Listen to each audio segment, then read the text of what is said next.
इस प्रकार भील को हिंसक पशुओं ने खा लिया। उसके बाद सवेरे जब भीलनी उठती है तो अपनी भील को नहीं देखकर वो बहुत ही चिंतित होती है और दुख थोड़ा भी उसके मन में दुख नहीं होता है। और जब वो साधु यति शोक करते हैं तो कहती है जो कि आप क्यों शोक कर रहे हैं, जो भगवान की इच्छा थी उस तरह से ऐसा हुआ है। हे स्वामी, आप चिंता मत कीजिए, आप सिर्फ एक उपकार कीजिए जो कि आप एक चिता का उपाय कीजिए जो मैं अपने भील राजा को उनके अनुसरण करके उसी चिता में अपने शरीर को त्याग दूं।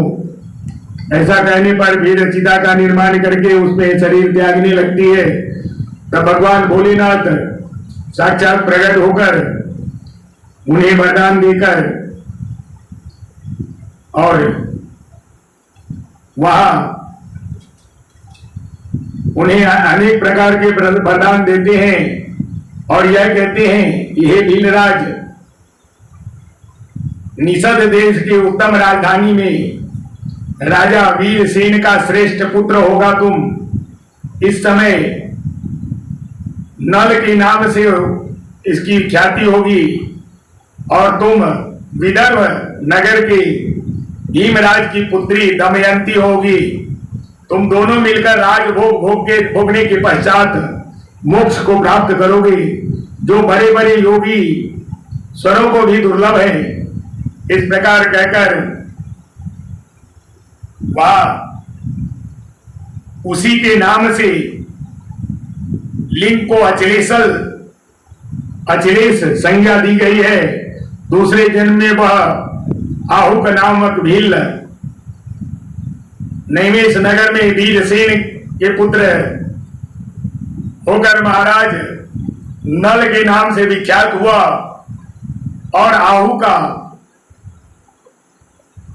भीलनी विदर्भ नगर में राजा भीम की पुत्री दमयंती हुई और यतिनाथ शिव वहां हंस रूप में प्रकट हुए। उन्होंने दमयंती का नल के साथ विवाह कराया। पूर्व जन्म में सत्कार जनित पुण्य से प्रसन्न हो भगवान शिव ने हंस का रूप धारण करके उन दोनों को सुख दिया। हंसावतारधारी शिव भांति भांति के बातें करते और संदेश पहुंचाने वाले कुशल थे। वे नल और दमयंती के दीनों के परिपालन हुए।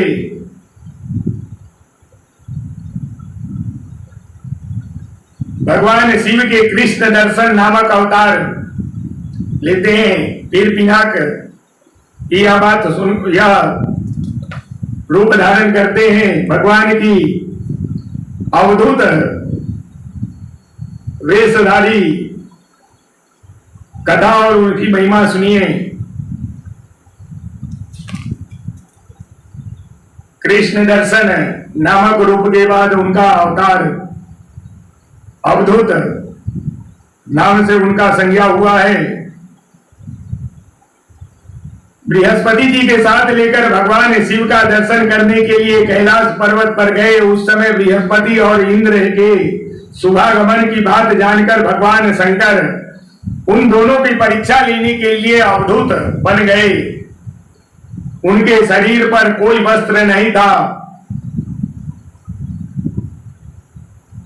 और प्रज्वल अग्नि के समान तेजस्वी होने के कारण महाभयंकर जान पड़ते थे। उनकी आकृति बड़ी सुंदर दिखाई देती थी। वे राह में सो गए हुए थे। बृहस्पति और इंद्र शिव के समीप जाते समय देखा एक अद्भुत शरीरधारी पुरुष रास्ते के बीच में सोया हुआ है। इंद्र को अपने अधिकार पर बड़ा गर्व था, इसलिए वे यह न जान सके कि वे साक्षात भगवान शंकर हैं। उन्होंने मार्ग में उस पुरुष से पूछा, तुम कौन हो? इस नग्न अवधूत के वेश में कहां से आए हो? तुम्हारा नाम क्या है? सब बातें ठीक ठीक बताओ, देर न करो। भगवान शिव अपने स्थान पर है या इस समय कहीं अन्यत्र गए हैं? मैं देवताओं का गुरु जी के साथ उनकी दर्शन करने के लिए जा रहा हूं। मैं राजा इंद्र हूं। ऐसा बात कहने पर महान कौतूहल करने वाले अहंकारी महायोगी त्रिलोकीनाथ शिव कुछ न बोले, चुपचाप रहे। तब अपने ऐश्वर्य का घमंड रखने वाले देवराज इंद्र रोष में आकर उस जटाधारी पुरुष को कहते हैं कि अरे मूढ़ दुर्मते, तू बार बार पूछने पर भी उत्तर क्यों नहीं दे रहा है?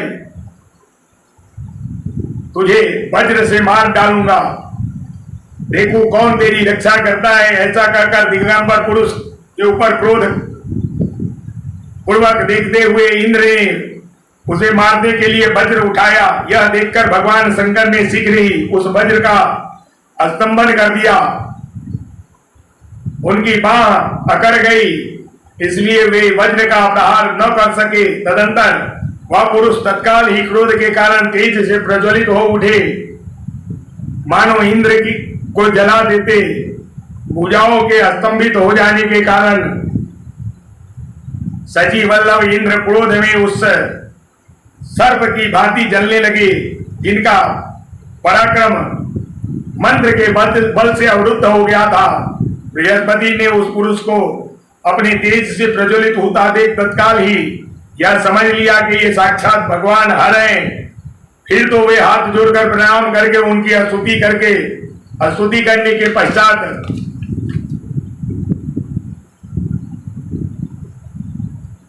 बृहस्पति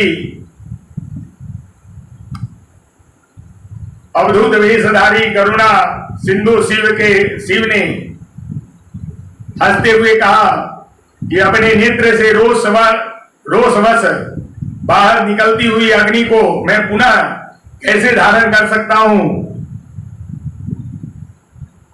कैसे धारण कर सकता हूं? क्या सर्प अपनी छोड़ी हुई केचुआ को फिर ग्रहण कर सकता है क्या? तो बृहस्पति कहते हैं, हे देव, भगवान भक्त वत्सल,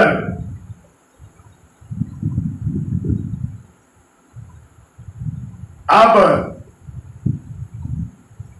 क्षमा कीजिए, भयंकर तेज को कहीं अन्यत्र डाल दीजिए। देवगुरु रुद्र कहते हैं, देवगुरु, मैं तुम पर प्रसन्न हूं, इसलिए उत्तम वर देता हूं। इंद्र को जीवन दान देने के कारण आज से तुम्हारा एक नाम जीव भी होगा। मेरे ललाट वर्ती नेत्र से यह आग प्रकट हुआ है, उसे देवता नहीं सह सके, अतः इसको मैं बहुत ही दूर छोड़ देता हूं, जिससे यह इंद्र को पीड़ा न हो सके। ऐसा कहकर अपने तेज स्वरूप उस अद्भुत अग्नि को हाथ में लेकर भगवान शिव ने क्षार समुद्र में फेंक दिया। वहां फेंके जाते ही भगवान शिव का वह तेज तत्काल एक बालक के रूप में परिवर्तित हो गया, जो सिंधु पुत्र जलंधर नाम से विख्यात हुआ। वह देवताओं की प्रार्थना से भगवान शिव ही असुरों के स्वामी जलंधर का वध किया था। अवधूत रूप से ऐसे ही सुंदर लीला करके लोक कल्याणकारी शंकर वहां से अंतर्ध्यान हो गए। फिर देवता अप्रत्य निर्भय एवं सुखी हुए। इंद्र और बृहस्पति भी उस भय से मुक्त हो गए। भगवान शिव के भिक्षु वर्या अवतार राजकुमार और द्विज कुमार पर कृपा करते हैं। भिक्षु वर्य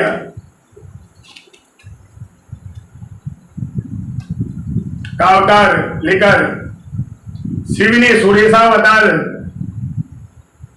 और उपमन्यु की तपस्या से प्रसन्न होकर उन्हें उत्तम वर प्रदान करते हैं। इस प्रकार शिव जी ने किरात के प्रसंग में श्री कृष्ण द्वारा दैत्य वन में दुर्वासा के शाप से पांडवों की रक्षा, व्यास जी का अर्जुन को शक्र विद्या और पार्थिव पूजन की विधि बताकर तप के लिए सम्मति देते हैं। अर्जुन का इंद्रकील पर्वत पर इंद्र का आगमन, इंद्र का तपस्या करते हैं अर्जुन को वरदान देकर। फिर अर्जुन शिव की तपस्या करते हैं। तप में प्रवृत्त होने पर उन्हें दैत्य शुकर उन्हें पीड़ा देने के लिए पहुंचता है। तब शुकर से किरातव वेशधारी शिव द्वारा उस दैत्य का वध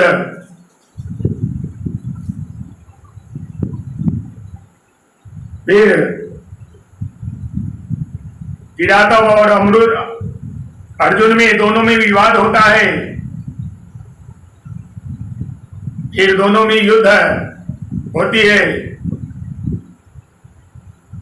बाद में भगवान का साक्षात्कार होता है। फिर अर्जुन उनसे क्षमा याचना करते हैं।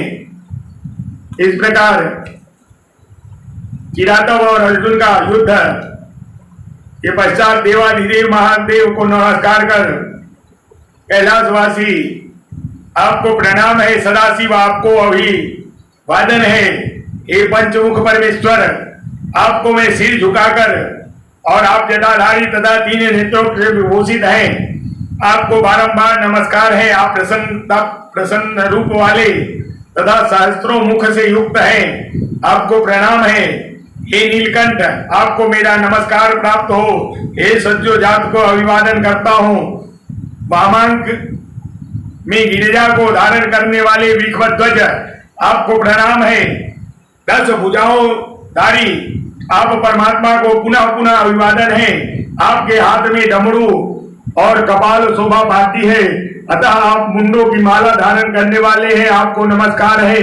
हे गंगाधर आप व्याघ्र चर्म उत्तरीय तथा गज चर्म का वस्त्र लपेटने वाले हैं, आपको आपके अंगों में नाग लिपटे रहते हैं, आपको बारंबार अभिवादन है। कार्तिकेय जिनके अनुगामी हैं, जो भक्तों के भक्ति के मुक्ति प्रदान करने वाले हैं, उन महेश्वर को मैं प्रणाम करता हूँ। जगत को कुछ भी रूप दृष्टि गोचर हो रहा है वह सब आपका ही है। उस प्रकार आपके गुणों की संख्या नहीं है। हे नाथ आपको गुणों की गान करने में मैं असमर्थ हूँ।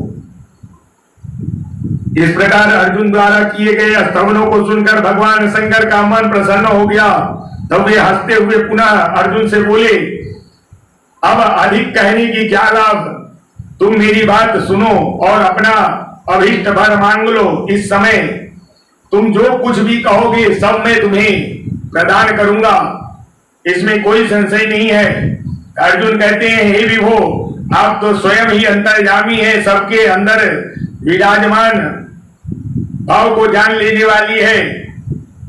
ऐसी दशा में मैं क्या कहूं, तथापि मैं जो कुछ कहा हूं उसे आप सुनिए। भगवान मुझ पर शत्रुओं द्वारा जो संकट प्राप्त हुआ है वह तो आपको दर्शन ही है। अब जिस प्रकार मुझे इस लीला की परा सिद्धि प्राप्त हो सके वैसी कृपा कीजिए। तब नंदीश्वर कहते हैं, इतना कहकर अर्जुन ने भक्तवत्सल भगवान शंकर को नमस्कार किया और फिर हाथ जोड़कर मस्तक झुकाए हुए उनके निकट खड़े हो गए। जब स्वामी शिव जी को यह ज्ञात हो गया कि यह पांडु पुत्र अर्जुन मेरा अन्यान्य भक्त है, तब वे परम प्रसन्न हुए और शिव जी कहते हैं कि हे वत्स मैंने तुम्हें अपना महान अस्त्र दे दिया, इसे धारण करने से अब तुम समस्त शत्रुओं के लिए अजेय हो जाओगे। जाओ विजय लाभ करो। साथ ही मैं श्री कृष्ण से भी कहूंगा तुम्हारी सहायता करेंगे, क्योंकि श्री कृष्ण मेरे आत्मस्वरूप भक्त और मेरा कार्य करने वाले हैं। भारत, मेरे प्रभाव से तुम निष्कंटक राज्य भोगो और अपने भाई युधिष्ठिर से सर्वदा नाना प्रकार के धर्म कार्य कराते रहो। इस प्रकार भगवान वहां से उनको अभीष्ट वर देकर वहां से अंतर्धान हो गए। शिव जी के द्वारा ज्योतिर्लिंग अवतारों का सविस्तार वर्णन नंदीश्वर कहते हैं, हे मुनि, शंकर के 12 अन्य ज्योतिर्लिंग की अवतारों का वर्णन श्रवण करो, जो पहले अनेक प्रकार के मंगल करने वाले हैं। उनके नाम हैं सौराष्ट्र में सोमनाथ, श्रीशैल पर मल्लिकार्जुन, उज्जैन में महाकाल, ओंकार में अमरेश्वर, हिमालय पर केदार, डाकिनी में भीमशंकर, काशी में विश्वनाथ, गौतमी के तट पर त्र्यंबकेश्वर, चिता भूमि में वैद्यनाथ और दारुक वन में नागेश्वर, सेतु बंध पर रामेश्वर और शिवालय में घुस्मेश्वर। मुनि परमात्मा शंभु के यह 12 अवतार हैं। ये दर्शन और स्पर्श करने से मनुष्य के सब प्रकार के आनंद प्राप्त करते हैं।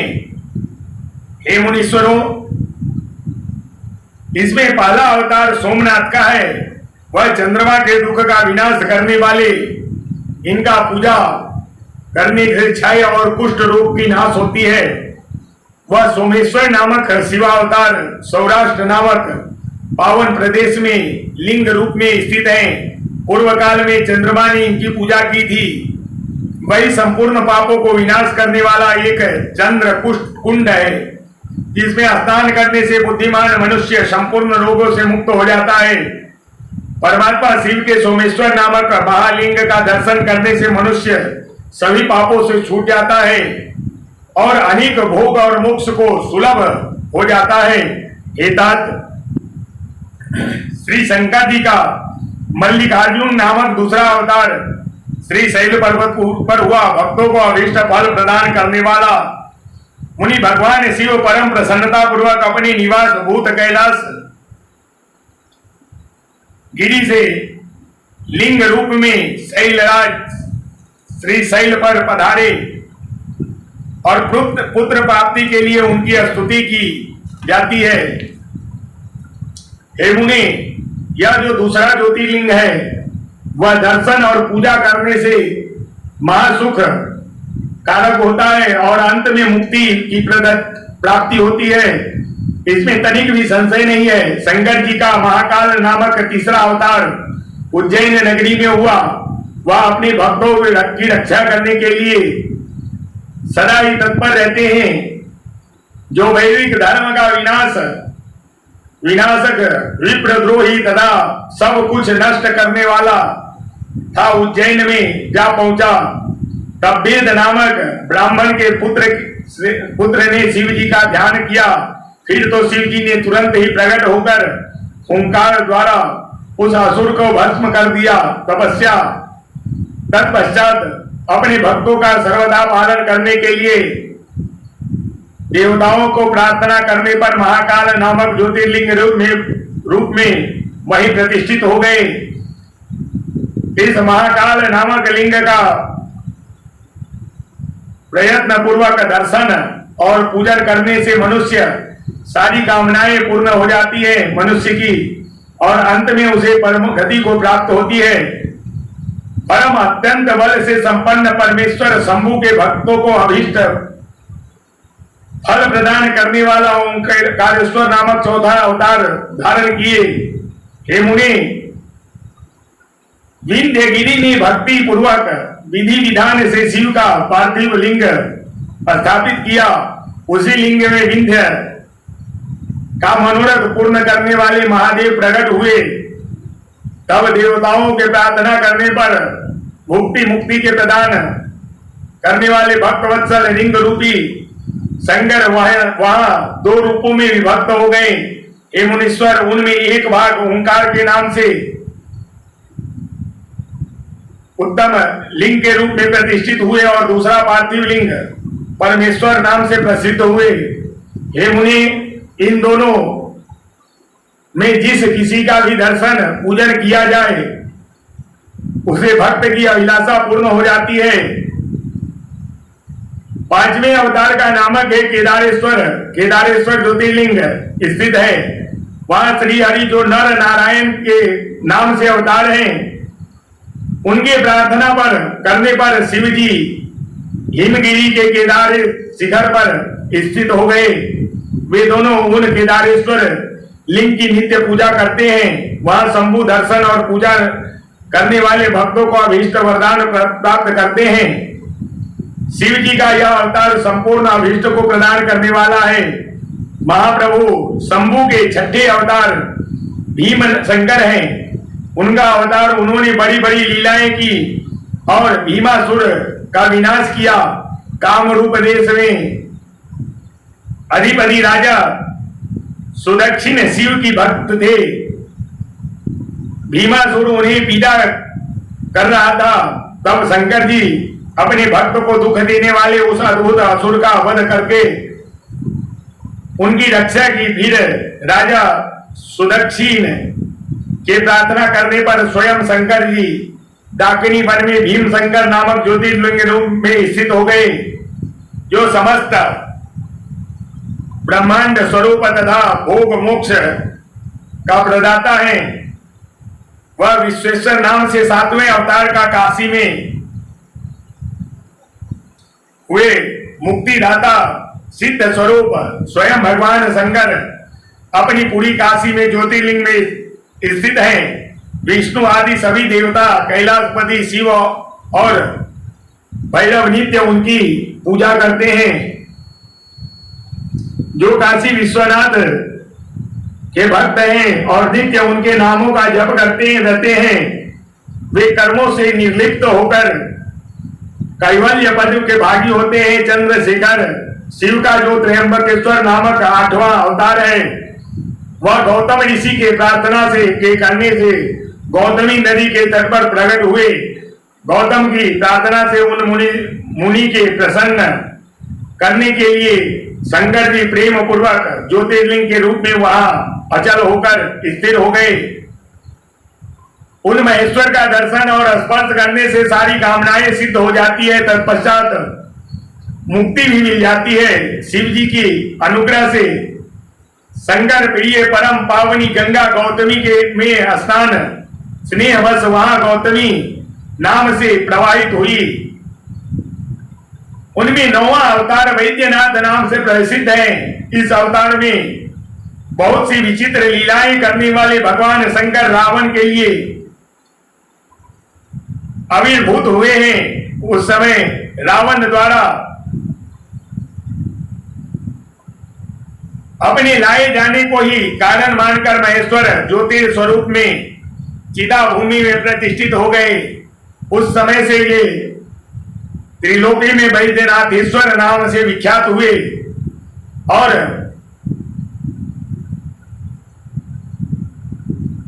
भक्ति पूर्वक दर्शन और पूजा करने वाले को भोग मोक्ष प्रदान करते हैं। ये मुनि, जो लोग इस वैद्यनाथेश्वर शिव के महात्म्य को पढ़ते अथवा सुनते हैं, उन्हें यह भुक्ति मुक्ति का भागी बना देते हैं। 10वां नागेश्वर नामक अवतार है। यह अपने भक्तों को रक्षा के लिए प्रादुर्भाव भूत हुआ था। यह सदा दुष्टों को दंड देते रहते हैं। इस अवतार में शिव जी ने दारुक नामक राक्षस को, जो धर्म धारी था, मारकर वैश्य के स्वामी अपनी सुप्रिय नामक भक्त की रक्षा की थी। तत्पश्चात बहुत लीलाएं करने वाले वे परमात्मा प्रभु शंभु लोकों का उपकार करने के लिए अंबिका सहित ज्योतिर्लिंग स्वरूप में स्थित हो गए। हे मुनि, नागेश्वर नामक उस शिवलिंग का दर्शन तथा अर्चना करने से राशि की राशि महान पातक तुरंत विनष्ट हो जाते हैं। हे मुनि, शिव जी का 11वां अवतार रामेश्वर कहलाता है। वह श्री रामचंद्र का प्रिय करने वाला है। उन्हें श्री राम ने स्थापित किया था। जिस भक्त वत्सल शंकर ने परम प्रसन्न होकर श्री राम को प्रेम पूर्वक विजय का वरदान दिया, वे ही लिंग रूप में आविर्भूत हुए। हे मुनि, तब श्री राम के अवतार अत्यंत प्रार्थना करने पर वे सेतुबंध ज्योतिर्लिंग रूप में स्थापित हो गए। उस समय श्री राम ने उनकी भली भांति सेवा पूजा की। रामेश्वर की अद्भुत महिमा की भूतल पर किसी से तुलना नहीं की जा सकती है। यह सर्वदा भुक्ति मुक्ति की प्रदायिनी तथा भक्तों को कामना पूर्ण करने वाले हैं। जो मनुष्य भक्ति पूर्वक रामेश्वर लिंग को गंगा जल से स्नान कराएगा, वह जीवन मुक्त ही है। वह इस लोक में जो देवताओं के लिए भी दुर्लभ है, ऐसे संपूर्ण भोगों को भोगने के पश्चात परम ज्ञान को प्राप्त होगा। फिर उसे कैवल्य मोक्ष मिल जाएगा। घुसमेश्वर अवतार शंकर जी का 12वां अवतार है। वह नाना प्रकार की लीलाओं के कर्ता भक्त वत्सल तथा घुसमा को आनंद देने वाला है। हे मुनि, घुसमा का प्रिय करने के लिए भगवान शिव दक्षिण दिशा में स्थित देवशैल के निकटवर्ती एक सरोवर प्रकट हुआ। मुनि घुसमा के पुत्र को सुदेह ने मार डाला था। तब उनकी भक्ति से संतुष्ट होकर भक्तवत्सल शंभु ने उनके पुत्र को बचा लिया। तदंतर कामनाओं को पूरा कर शंभु घुसमा की प्रार्थना से उस तडाग में ज्योतिर्लिंग से स्थित हो गए। उस समय उनका नाम घुसमेश्वर हुआ। जो मनुष्य उस शिवलिंग का भक्ति पूर्वक दर्शन तथा पूजन करता है, वह समस्त लोकों में संपूर्ण सुखों को भोगकर अंत में मुक्ति लाभ करता है। सनत कुमार इस प्रकार अपने 12 ज्योतिर्लिंग की वर्णन आपने सुना। इस प्रकार यहाँ शतरुद्रीय खंड समाप्त होता है। यहाँ पर तो प्रेम से बोलिए शंकर भगवान की जय। आइए एक छोटा सा भजन हम लोग सुनते हैं। डमरू वाले बाबा का भजन।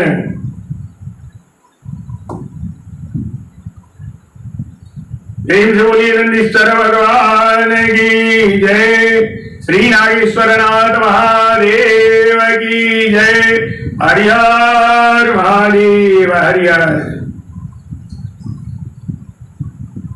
डमरू वाले बाबा तुमको आना होगा, डम डम डमरू बजाना होगा। डमरू वाले बाबा तुमको आना होगा, डम डम डमरू बजाना होगा। माँ गौरासन गणपति जी को लाना होगा, माँ गौरासन गणपति जी को लाना होगा। डम डम डमरू बजाना होगा, डमरू वाले बाबा तुमको आना होगा। बेलपत्र दूध बाबा आपको चढ़ाएंगे, बेलपत्र दूध बाबा आपको चढ़ाएंगे।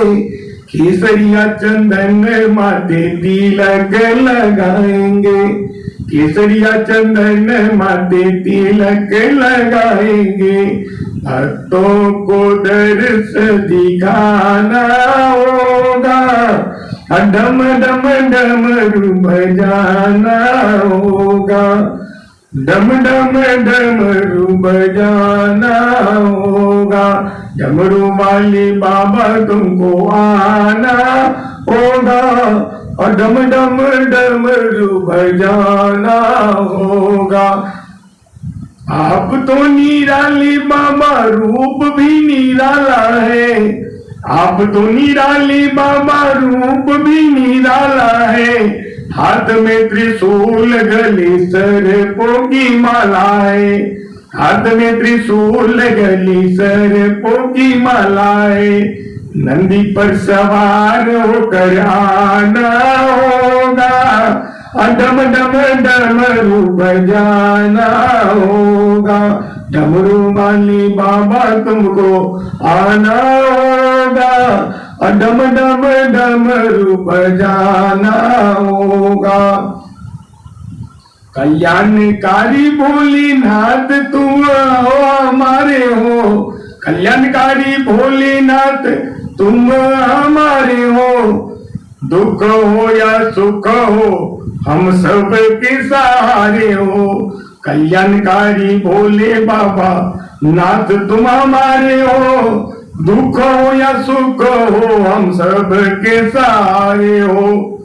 नैया को पार लगाना होगा। डम डम डमरू बजाना होगा। डमरू वाली बाबा तुमको आना होगा। डम डम डमरू बजाना होगा। देवों के देव महादेव आज आएंगे। विश्व को पिया है नीलकंठ ही गाएंगे। भक्तों भक्ति से शिव को मनाना होगा। डम डम डमरू बजाना होगा। डमरू वाली बाबा तुमको आना होगा। डम डम डमरू बजाना होगा। माँ गौरा संग गणपति जी को लाना होगा। डम डम डमरू बजाना होगा। प्रेम से बोलिए आनंद गंध भगवान की जय। श्री नागेश्वर नाथ महादेव की जय। श्री द्वादश ज्योतिर्लिंग महादेव की जय। इस प्रकार आप लोगों ने शतरुद्रीय संहिता का कथा आप लोगों ने सुना। अब आप लोग कोटि रुद्र संहिता का वर्णन सुनेंगे, जिसमें सबसे पहले द्वादश ज्योतिर्लिंग के ऊपर लिंगों का कथा सुनिए। जो द्वादश ज्योतिर्लिंग है उनके उपलिंग कौन कौन से हैं। ये महर्षियों श्रुति जी कहते हैं संपूर्ण तीर्थ लिंगमय है। सब कुछ लिंग में ही प्रतिष्ठित है। उस शिवलिंग की कोई गणना नहीं है, तथापि मैं उनका किंचित वर्णन करता हूं। जो कोई भी दृश्य देखा जाता है तथा जिनका वर्णन एवं स्मरण किया जाता है वह सब भगवान शिव की ही रूप है। कोई भी वस्तु शिव के स्वरूप से भिन्न नहीं है। साधु शिरोमणियों भगवान शंभु ने इस लोक पर अनुग्रह करने के लिए ही देवता असुर और मनुष्यों सहित तीनों लोकों में लिंग से व्याप्त कर रखा है। समस्त लोकों पर कृपा करने के उद्देश्य से ही भगवान महेश्वर तीर्थ तीर्थ में अन्य स्थलों में भी नाना प्रकार के लिंग धारण करते हैं। जहां जहां जब जब भक्तों को भक्ति पूर्वक भगवान शंभु का स्मरण किया है, तहां तहां तब तब अवतार लेकर भगवान उपकार करने के लिए स्वयं अपने स्वरूप भूत लिंग की कल्पना की। उस लिंग से लिंग की पूजा करके शिव भक्त पुरुष मोक्ष को प्राप्त किया है। प्रथम शिवलिंग का परिचय देते हुए हे मुनि श्रेष्ठ शौनक, इस भूतल पर जो मुख्य मुख्य ज्योतिर्लिंग है उनका आज मैं वर्णन करता हूं। सौराष्ट्रे सोमनाथम च श्रीशैले मल्लिकार्जुनम उज्जैन्यां महाकारम ओंकारम परमेश्वरम केदारम हिमवत पृष्ठे दाकिन्यां भीमशंकरम वाराणस्यां च विश्वेशं त्र्यंबकं गौतमी तटे वैद्यनाथं चिदाभूमौ नागेशं दारुकावने सेतुवन्दे च रामेशं गुस्मेशं च शिवालये द्वादशैतानि नामानि प्रातरुत्थाय य पठेत् सर्वपापैः विनिर्मुक्त सर्वसिद्धेर् फलं भवेत्। हे मुनीश्वर, जिस जिस मनोरथ को पाने की इच्छा रखकर श्रेष्ठ मुनि मनुष्य इस 12 नामों का पाठ करेगा, वह इस लोक और परलोक में मनोरथों को अवश्य प्राप्त करेगा। जो शुद्ध अंतःकरण से पुरुष निष्काम भाव से इस नामों का पाठ करेगा, उन्हें कभी माता के गर्भ में निवास नहीं करना पड़ेगा।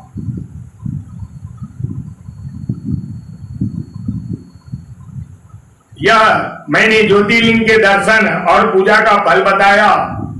अब ज्योतिर्लिंग के उपलिंग बताए जाते हैं, उसे आप लोग सुनो। सोमनाथ का जो उपलिंग है उसका नाम अंतकेश्वर है। वह उपलिंग मही नदी और समुद्र के संगम पर स्थित है। मल्लिकार्जुन नाम से प्रकट उपलिंग रुद्रेश्वर के नाम से प्रसिद्ध है। वह भृगु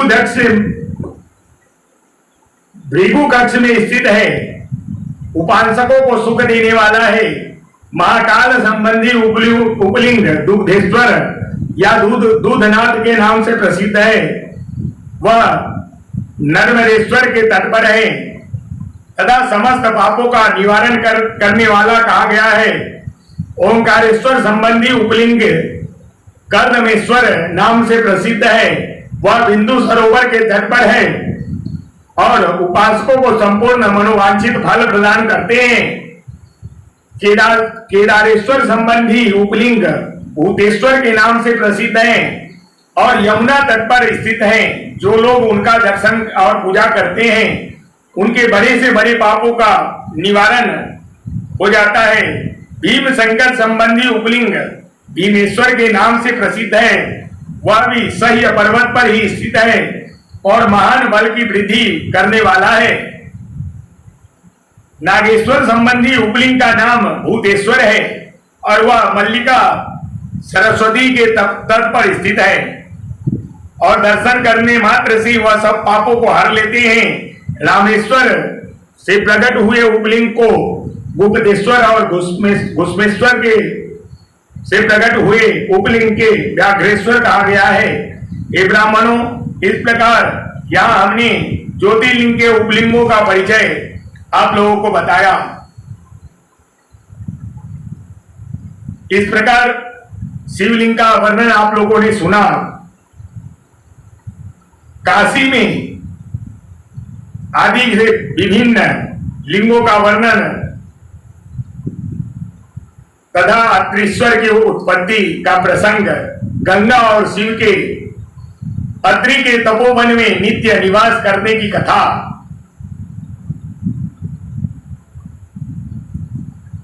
सूत जी कहते हैं, हे मुनीश्वरों, गंगा जी के तट पर मुक्तिदायिनी काशीपुरी प्रसिद्ध है। वह भगवान शिव की निवास स्थली मानी गई है। उसे शिवलिंग मई भी समझते हैं। सूत जी ने काशी के अविर्मुक्त कृतिवासेश्वर, तिलभांडेश्वर, दशाश्वमेध आदि और गंगा सागर आदि के संगमेश्वर, भूतेश्वर, नागेश्वर, खडुकेश्वर, पूरेश्वर, जीतेश्वर, गोपेश्वर, रंगेश्वर, वामेश्वर, नागेश्वर, कामेश्वर, विमलेश्वर, प्रयाग के ब्रह्मेश्वर, सोमेश्वर, भरद्वाजेश्वर, शूलकंठेश्वर, माधवेश्वर तथा अयोध्या के नागेश आदि अनेक प्रसिद्ध शिवलिंग का वर्णन करके अत्रीश्वर की कथा के प्रसंग में यह बात का बतलाया कि अत्रि पत्नी अनसुईया कृपा करके गंगा जी वहां पधारी। अनसुईया ने गंगा जी से सदा वहां निवास करने के लिए प्रार्थना की। तब गंगा अनसुईया, यदि तुम 1 वर्ष तक की हुई शंकर जी की पूजा और पति सेवा का फल मुझे दे दो तो मैं देवताओं का उपकार करने के लिए यहां सदा ही स्थित रहूंगी। गंगा जी अनसुईया से कहती हैं, पतिव्रता का दर्शन करने से सारे मन को जैसे प्रसन्नता होती है वैसी दूसरी कोई उपाय से नहीं होती है। हे सती अनसुईये, अब मैंने तुमसे सच्ची बात कही है। पतिव्रता स्त्री के दर्शन करने से मेरे पापों का नाश हो जाता है और मैं विशेष शुद्ध हो जाती हूं, क्योंकि पतिव्रता नारी पार्वती के समान पवित्र होती है। अतः यदि तुम जगत का कल्याण करना चाहती हो और लोक हित के लिए मेरी मांगी हुई वस्तु मुझे देती हो तो मैं अवश्य ही यहाँ स्थित निवास करूंगी। तब सूत जी कहते हैं, हे मुनीश्वरों, गंगा जी की यह बात सुनकर पतिव्रता अनसुईया वर्ष भर का सारा पुण्य उन्हें दे देती है। अनसुईया के पतिव्रत संबंधी उस महान कर्म को देखकर भगवान महादेव जी प्रसन्न हो गए और पार्थिव लिंग से तत्काल प्रकट हो उन्होंने साक्षात दर्शन दिया। और शंभु कहते हैं, हे साध्वी अनसुईये, तुम्हारा यह कर्म देखकर मैं बहुत प्रसन्न हूं। प्रिय पतिव्रते, वर मांगो क्योंकि तुम मुझे बहुत प्रिय हो। उस समय दोनों पति पत्नी अद्भुत सुंदर आकृतियां एवं पंचमुख आदि से युक्त भगवान शिव को वहां प्रकट हुआ देख बड़े विस्मित हुए और उन्होंने हाथ जोड़कर नमस्कार करके स्तुति करके बड़े भक्ति भाव से भगवान शंकर की पूजा की और फिर उन लोक कल्याणकारी शिव से कहा। दोनों पति पत्नी कहते हैं, हे देवेश्वर, यदि आप हम पर प्रसन्न है तो जगदम्बा गंगा भी प्रसन्न है, तो आप इस तपोवन में निवास कीजिए और समस्त लोगों के लिए सुखदायक हो जाइए। तब गंगा और शिव दोनों ही प्रसन्न हो उस स्थान पर जहां वे ऋषि शिरोमणि रहते हैं प्रतिष्ठित हो गए। इन्हीं शिव का नाम वहां अत्रीश्वर हुआ।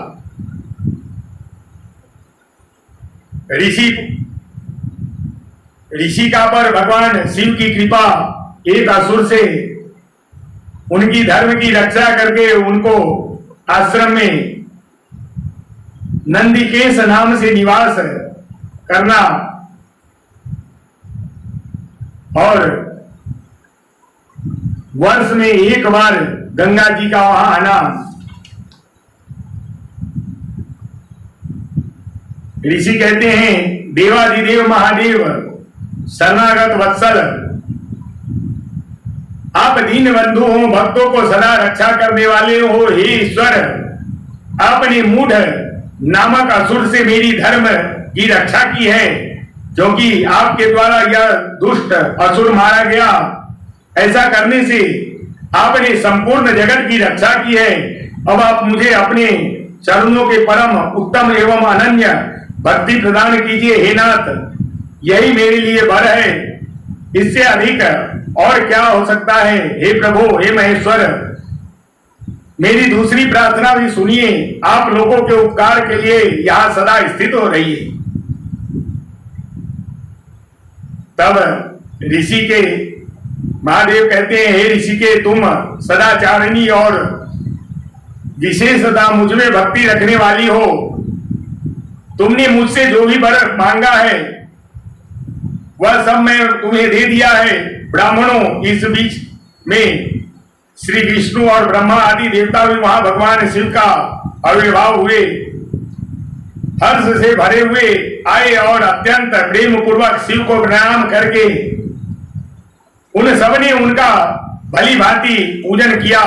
फिर शुद्ध हृदय के साथ हाथ जोड़कर मस्तक झुकाकर उनकी स्तुति की। इसी समय साध्वी देव नदी गंगा उस ऋषिका के उसके भाग्य की सराहना करती हुई प्रसन्न चित्त हो बोली, ऋषि के वैशाख महीने के एक दिन यहां रहने के लिए मुझे भी तुमसे वचन देना चाहिए। उस दिन मैं भी इस तीर्थ में निवास करूंगी। सूत जी कहते हैं, हे महर्षि, गंगा जी की यह बात सुनकर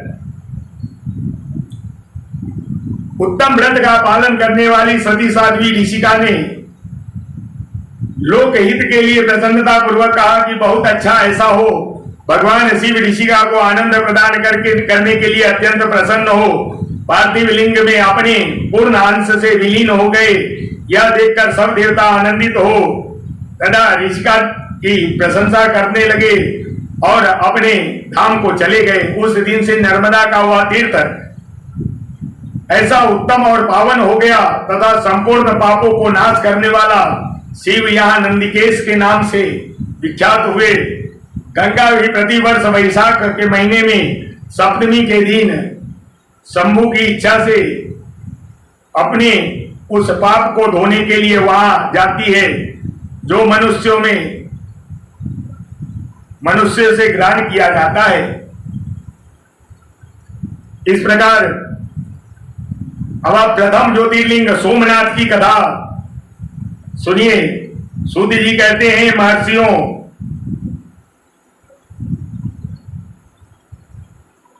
ब्राह्मणों, मैं सदगुरु से जो कुछ भी सुना हूं वह ज्योतिर्लिंग का महात्म्य आप लोगों के सामने प्रकट करता हूं।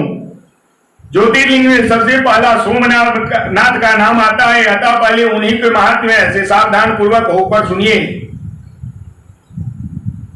प्रजापति दक्ष के अपनी अश्विनी आदि 27 कन्याओं का विवाह चंद्रदेव के साथ किया। चंद्र को स्वामी रूप में पाकर वे दक्ष कन्या विशेष शोभा पाने लगी। चंद्रमा भी अपनी पत्नी के रूप में पाकर नित्य सुशोभित होने लगे।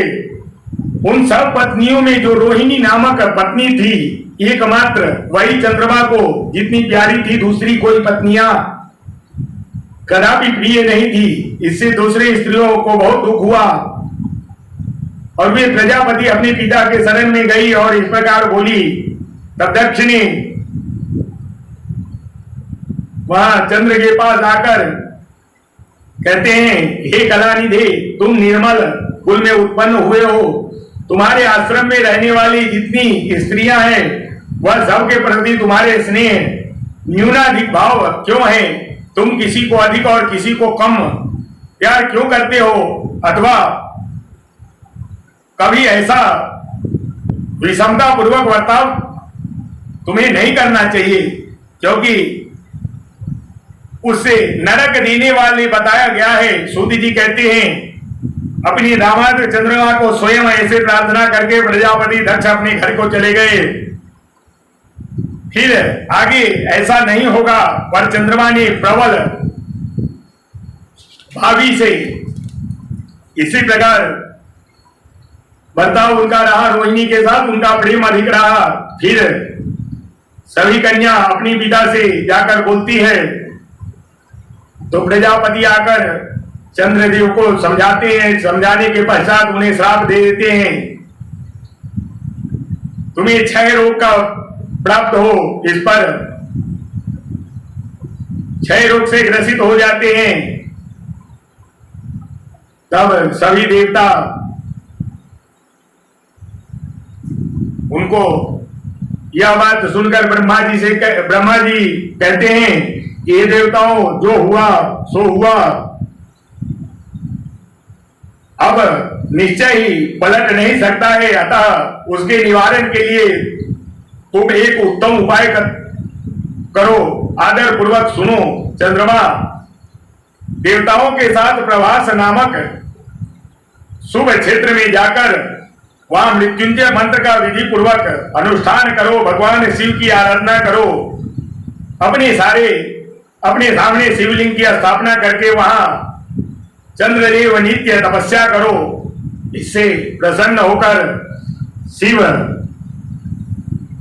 क्षय रोग से निवृत्त कर देंगे। ब्रह्मा जी की आज्ञा से चंद्रमा वहां 6 महीने तक निरंतर तपस्या किया। 10 करोड़ मंत्र का जप और मृत्युंजय का ध्यान करके चंद्रमा वहां स्थिर चित्त होकर लगातार खड़े रहे। तपस्या से प्रसन्न भगवान शंकर प्रसन्न होकर चंद्रमा को कहते हैं कि तुम्हारा कल्याण हो, तुम्हारे मन में जो भी अभिष्ट वर है वह पूर्ण हो। इस प्रकार चंद्रमा निरोग होकर अपना पुराना कार्य संभालने लगते हैं। इस प्रकार सोमनाथ ज्योतिर्लिंग की कथा इस प्रकार थी। अब दूसरा ज्योतिर्लिंग मल्लिकार्जुन नामक ज्योतिर्लिंग की महिमा आप लोग सुनिए।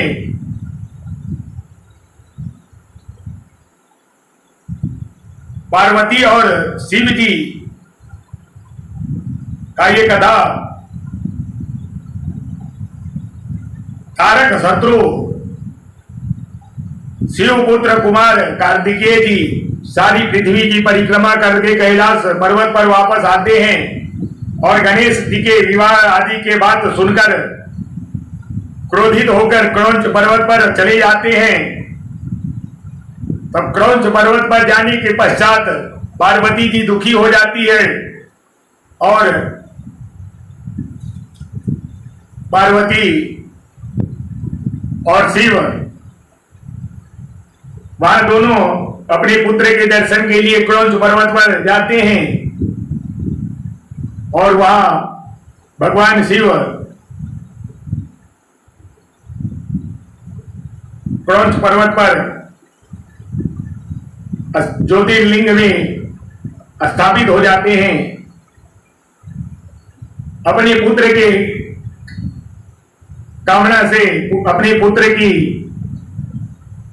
कुशलता के लिए वहां स्थापित हो जाते हैं। शिव और पार्वती दोनों वहां जाया करते हैं और तब मल्लिकार्जुन नाम से वहां प्रसिद्ध हुए।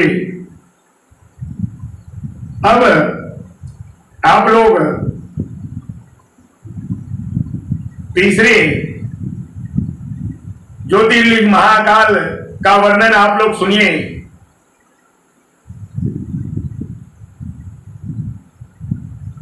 जो परम मोक्ष को प्रदान करने वाला है, जो समस्त देहधारियों को मोक्ष प्रदान करने वाला हुआ भगवान शिव को बहुत ही प्रिय परम पुण्यमयी और लोक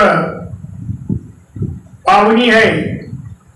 उस पुरी में एक श्रेष्ठ ब्राह्मण रहते थे जो शुभ कर्म परायण, वेदों के स्वामी, संकल्प तथा वैदिक कर्मों में के अनुष्ठान में सदा तत्पर रहते थे। वे घर में अग्नि की स्थापना करके प्रतिदिन अग्निहोत्र किया करते थे। शिव जी की पूजा सदा तत्पर रहते थे। ब्राह्मण देवता प्रतिदिन पार्थिव शिवलिंग की को बनाकर उनकी पूजा किया करते थे। वेद प्रिय नामक वे ब्राह्मण देवता सम्यक ज्ञान से भरे हुए थे, इसलिए उन्होंने संपूर्ण कर्मों का फल पाकर सदगति को प्राप्त कर ली, जो संतों को सुलभ होती है। उनमें शिव पूजा परायण 4 तेजस्वी पुत्र थे, जो पिता माता के सद्गुणों से कम नहीं थे। उनके नाम थे देव प्रिय, प्रिय मेघा, सुकृत और सुब्रत। सबके सुखदायक गुण वह समस्त जगत में बढ़ने लगे। इसके कारण अवंती नगरी ब्रह्म तेज परिपूर्ण हो गया। उसी समय रत्नमाल पर्वत पर दूषण नामक एक धर्म द्वेषी असुर ने ब्रह्मा जी से वर पाकर धर्म तथा धर्मात्माओं पर आक्रमण किया करता था।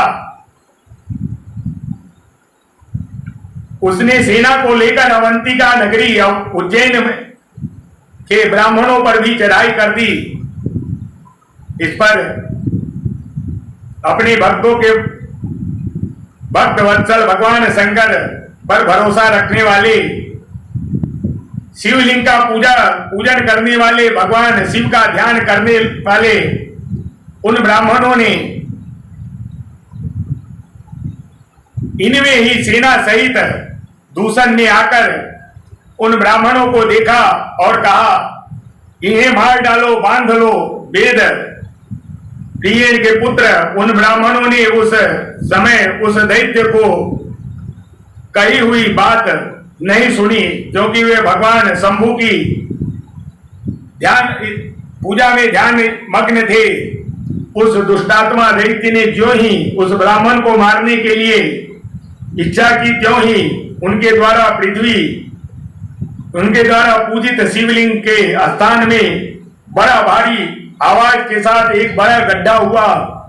उस गड्ढे से तत्काल विकट रूपधारी भगवान शिव प्रकट हुए और जो महाकाल नाम से विख्यात हुए।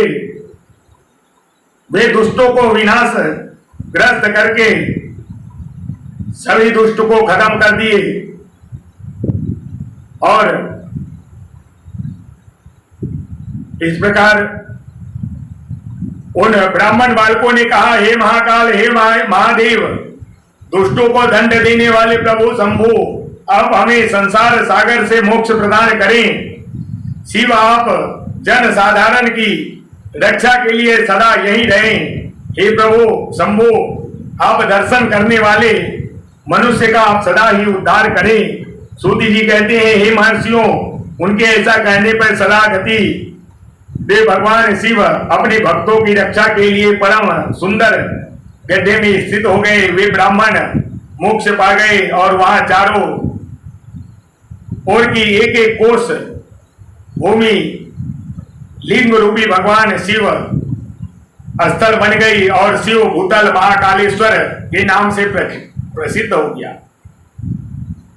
एक दूसरी भी कथा है, चंद्रसेन राजा और एक गोप बालक श्रीकर की कथा है।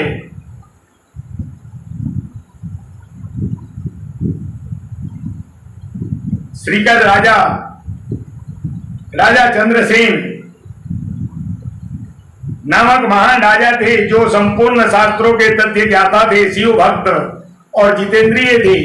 शिव के पार्षद में प्रस्थ तथा सर्वलोक वंदित मणिभद्र जी राजा चंद्रसेन के सखा हो गए थे।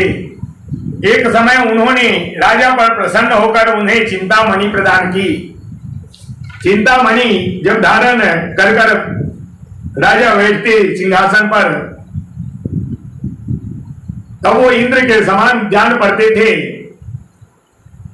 इस पर चारों तरफ के राजा उनसे वह मणि पाने की इच्छा से, चिंतामणि पाने की इच्छा से उन पर आक्रमण करने के लिए उद्यत हुए। एक दिन एक ग्वाला पुत्र अपनी माता के साथ चंद्रसेन राजा के यहां आए, तो चंद्रसेन को पूजा करता हुआ देख बड़ी प्रसन्न हुई। वह बालक अपनी माता से पूछने लगा,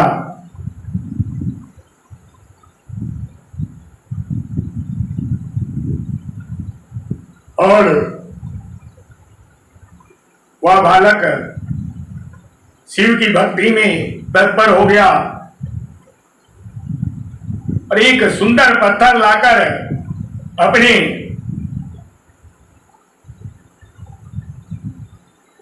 घर से थोड़ी ही दूर पर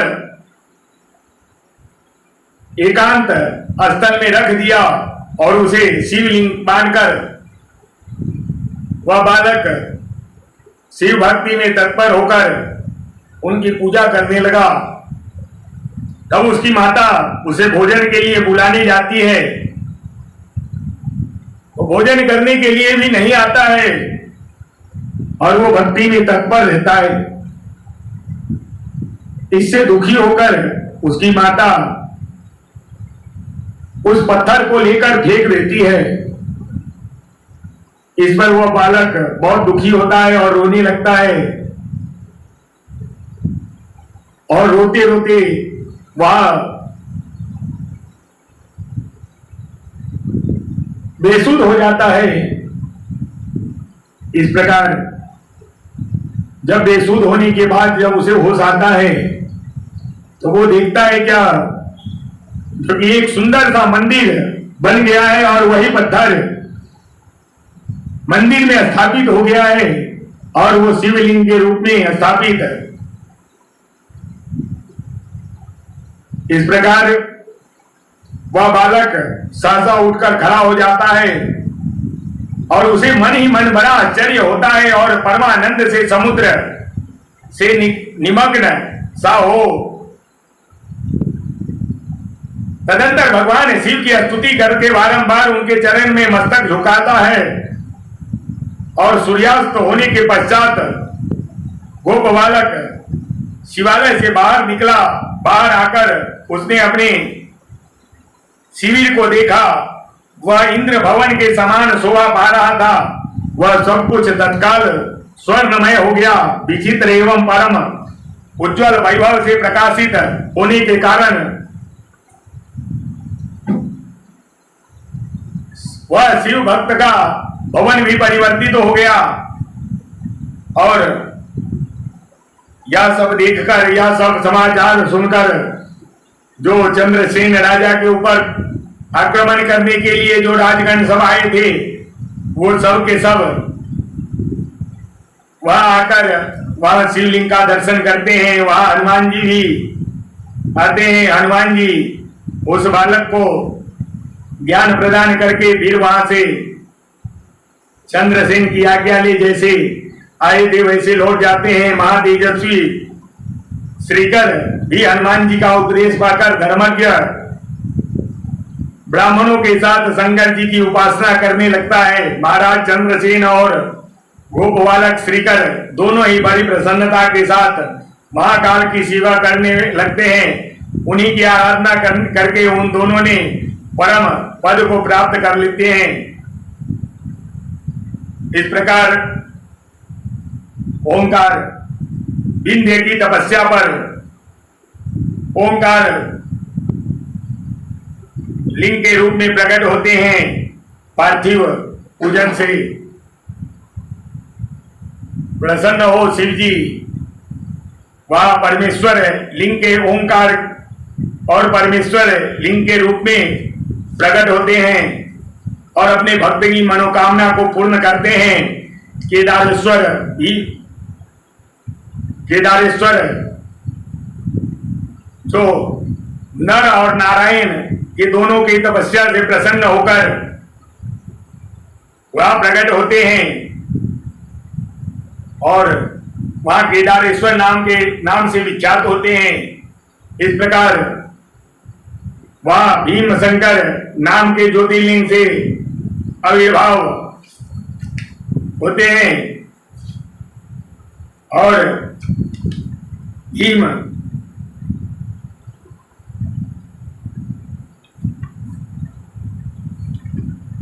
वह करकटी बोलती है, बेटा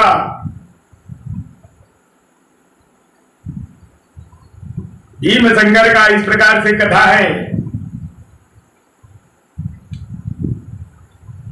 संपूर्ण दुख और भय का नाश करने वाले शंभु लोगों का उपकार करने के लिए, दर्शन देने के लिए वहां प्रकट होते हैं। भीम शंकर नामक ज्योतिर्लिंग का महात्म्य काम रूप देश में लोक हित की कामना से साक्षात भगवान शंकर ज्योतिर्लिंग में आविर्भाव हुए। उनका वह स्वरूप कल्याण और सुख का प्रत्यक्ष आश्रय है। ब्राह्मणों, पूर्व काल में एक महापराक्रमी राक्षस हुआ जिसका नाम भीम था। वह सदा धर्म का विध्वंस करता था। वह करकटी का पुत्र था। वह रावण के छोटे भाई कुंभकर्ण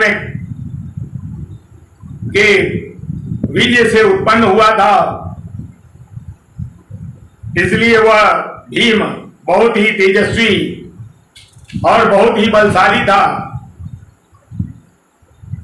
देवेश्वर इस प्रकार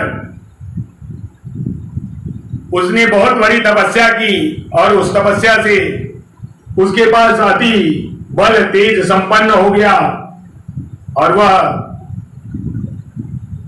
सबको त्रास देने लगा। तब भगवान शंकर वह प्रकट होकर उसका अंत करते हैं और भीम शंकर नाम से वह विख्यात होते हैं। विश्वेश्वर ज्योतिर्लिंग की महिमा वहां सदाशिव स्वयं ही विराजमान करते रहते थे। जब ब्रह्मा और विष्णु की उत्पत्ति हुई तब विष्णु तपस्या करने लगे। तपस्या करते करते उनके कान से सफेद पानी निकला और उससे वह संपूर्ण जगह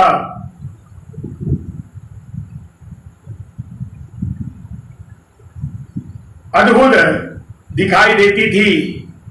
उस समय आश्चर्य को देखकर उन्होंने अपना सिर हिलाया, जिससे उस प्रभाव से के सामने ही उनके एक कान से मणि गिर गई। जहां वह मणि गिरी वह स्थान मणिकर्णिका के नाम से प्रसिद्ध हुआ। जब पूर्वोक्त जल राशि में वह सारी पंचकोशी डूबने लगी और बहने लगी, तब निर्गुण शिव ने शीघ्र ही उसे अपने त्रिशूल के द्वारा धारण करके फिर विष्णु अपनी पत्नी प्रकृति के साथ वही सोए। तब उनकी नाभि से एक कमल का प्रकट हुआ। उस कमल से ब्रह्मा उत्पन्न हुए। उनकी उत्पत्ति भगवान शंकर का आदेश ही कारण था। उन्होंने शिव की आज्ञा पाकर अद्भुत सृष्टि का आरंभ किया। ब्रह्मा जी ने ब्रह्मांड के भीतर भुवन बनाए। ब्रह्मांड का विस्तार महर्षियों ने 5 करोड़ योजन बताया। फिर भगवान शिव ने यह सोचा कि ब्रह्मांड के भीतर कर्म पाश में बंधे हुए प्राणी मुझे कैसे प्राप्त कर सकेंगे। यह सोचकर उन्हें मुक्ति दायिनी पंचकोशी इस जगत में छोड़ दिया। यह पंचकोशी काशी में कल्याण दायिनी कर्म बंधन का नाश करने वाले ज्ञानदात्री तथा मोक्ष की प्रकाशिनी करने वाली मानी गई है। अतः स्वयं परमात्मा ने अविर्मुक्त लिंग की स्थापना की। अतः वे अंशभूत हरे कभी त्रिशूल के कभी अंशभूत क्षेत्र का त्याग नहीं करना चाहिए। ऐसा कहकर भगवान हरे काशीपुरी में स्वयं अपने त्रिशूल से उतारकर मृत्यु लोक में जगत में छोड़ दिया। ब्रह्मा जी का एक दिन पूरा होने पर जब संसार जगत का प्रलय होने लग जाता है, तब वे निश्चय ही इस काशीपुरी का नाश नहीं होता। जब भगवान शिव ने त्रिशूल पर धारण कर लेते हैं, जब नाश हो उस समय भगवान शिव उसे त्रिशूल पर धारण कर लेते हैं। जब ब्रह्मा द्वारा पुनः नई सृष्टि होती है, तब इसे फिर वे इस भूतल पर स्थापित कर देते हैं। कर्मों के कर्षण करने से इस पुरी को काशी कहते हैं। काशी में अविर्मुक्तेश्वर लिंग सदा विराजमान रहा करते हैं। महाप्रतापी पुरुषों को भी मोक्ष प्रदान करते हैं। हे मुनीश्वरों, अन्य मोक्षदायक धामों में सारूप्य आदि मुनि मुक्ति प्राप्ति होती है, केवल इस काशी में ही जीव को मुक्ति प्रदान होती है। सूत जी कहते हैं, तदंतर मन और इंद्रियों को बस में रखने वाले अविर्मुक्त और शंकर से बारंबार प्रार्थना करके नेत्रों से आंसू बहाते हुए प्रसन्नता पूर्वक उनसे कहा। अविर्मुक्त कहते हैं कि काल रूपे रोग के सुंदर औषध देवाधिदेव महादेव आप वास्तव में तीन लोकों के स्वामी तथा ब्रह्मा विष्णु आदि के द्वारा भी सेवित हैं। काशीपुरी में आप अपनी राजधानी स्वीकार करें और मैं अचिंत्य रूप से प्राप्ति के लिए यहाँ सदा आपका ध्यान लगाने में स्थिर भाव से बैठा रहूंगा।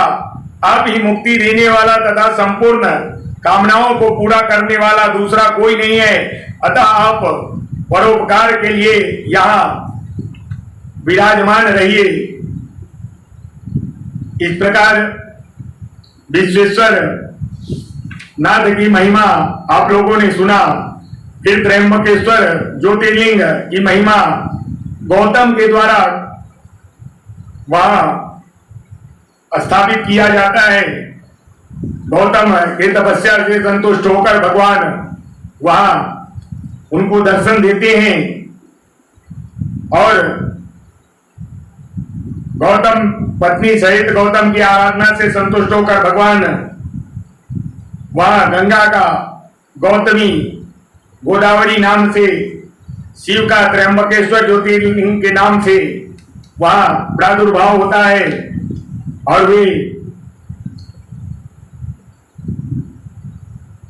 त्र्यंबकेश्वर कहलाते हैं।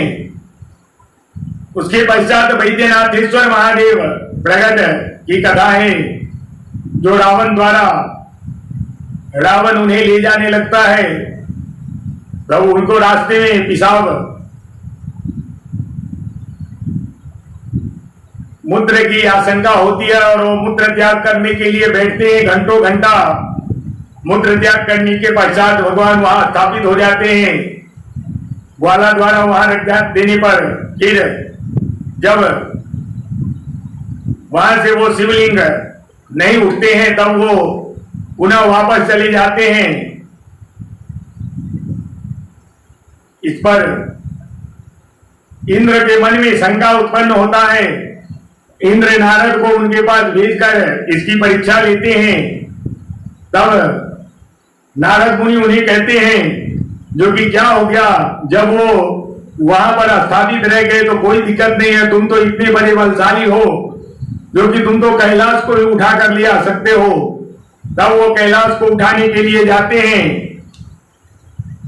कैलाश को उठाने जाने के बाद पुनः कैलाश जब हिलने लगता है तब महादेव उन्हें अपने अंगूठा से दबा देते हैं। तब रावण वहां शिव तांडव स्तोत्र का रचना करता है, इससे भगवान को प्रसन्न करता है। इस प्रकार वैद्यनाथ ज्योतिर्लिंग की कथा इस प्रकार है। नागेश्वर ज्योतिर्लिंग की प्रादुर्भाव और उसकी महिमा।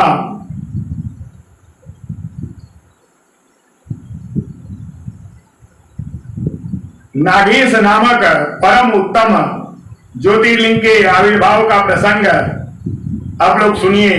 दारुका वन में प्रसिद्ध कोई राक्षसी थी जो पार्वती के वरदान से सदा घमंड में रहती थी। वह अत्यंत बलवान राक्षस दारुक उसका पति था। इस से वह बहुत ही अत्याचार करता था। अत्याचार से त्रस्त होकर एक बार बहुत सी नावें उधर आ निकली जो मनुष्य से भरी हुई थी। राक्षसों ने उनमें बैठे हुए सब लोगों को पकड़ लिया और बेड़ियों में बांधकर कारागार में डाल दिया। वे उन्हें बारंबार धमकियां देने लगे उन्हें सुप्रिय नाम से प्रसिद्ध एक वैश्य था जो दल का सरदार था। वह बड़ा सदाचारी भस्म रुद्राक्षधारी तथा भगवान शिव का परम भक्त था। सुप्रिय शिव की पूजा किए बिना भोजन नहीं करता था। वह स्वयं तो शंकर का पूजन करता ही था, उसके साथियों को भी अपने शिव की पूजा सिखाती थी। फिर वह सब लोग नमः शिवाय मंत्र का जप और शंकर जी का ध्यान करने लगे। सुप्रियो को भगवान शिव का दर्शन भी होता था।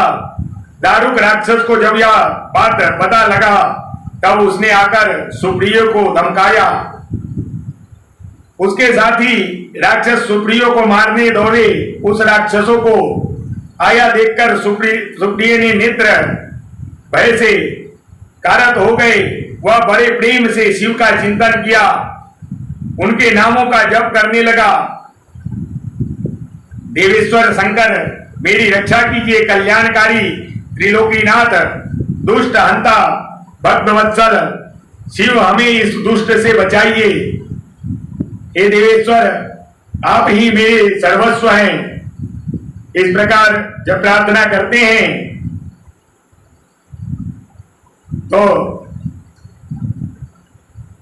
4 दरवाजों का एक उत्तम मंदिर वहां प्रकट हो गया। उसके मध्य भाग में अद्भुत ज्योतिर्मय शिवलिंग, उसके मध्य में अद्भुत ज्योतिर्मय शिवलिंग प्रकाशित हो रहा था। उसके साथ शिव परिवार के साथ लोग विद्यमान थे। सुब्रत ने उनका दर्शन करके पूजा किया। पूजित होने पर भगवान शंभु ने प्रसन्न हो स्वयं पशुपतास्त्र लेकर प्रधान राक्षसों को, उनके सारे उपकरणों तथा सेवकों को भी तत्काल ही नष्ट कर दिया।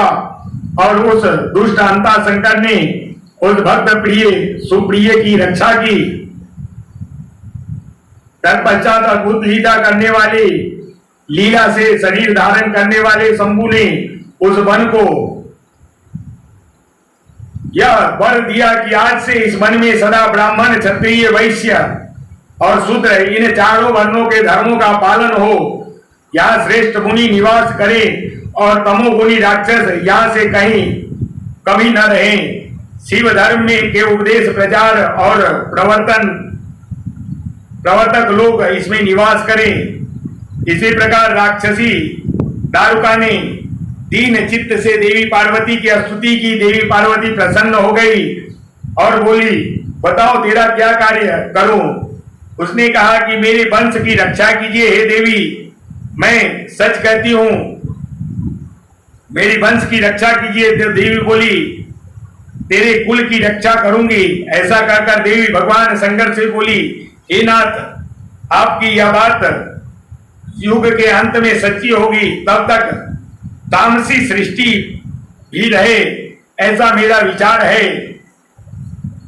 आप ही हैं और आपके ही आश्रय में रहती है, अतः मेरी बात को प्रमाणित सत्य कीजिए। यह राक्षसी दारुका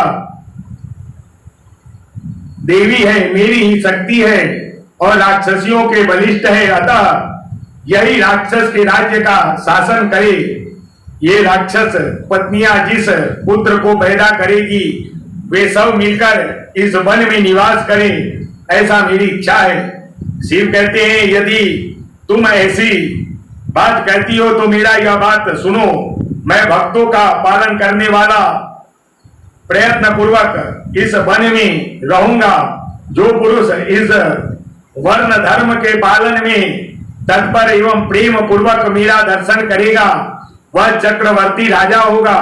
कलयुग के अंत में और सतयुग के आरंभ में महासेन का पुत्र वीरसेन राजाओं का भी राजा होगा। वह मेरा भक्त और अनन्य पराक्रमी होगा।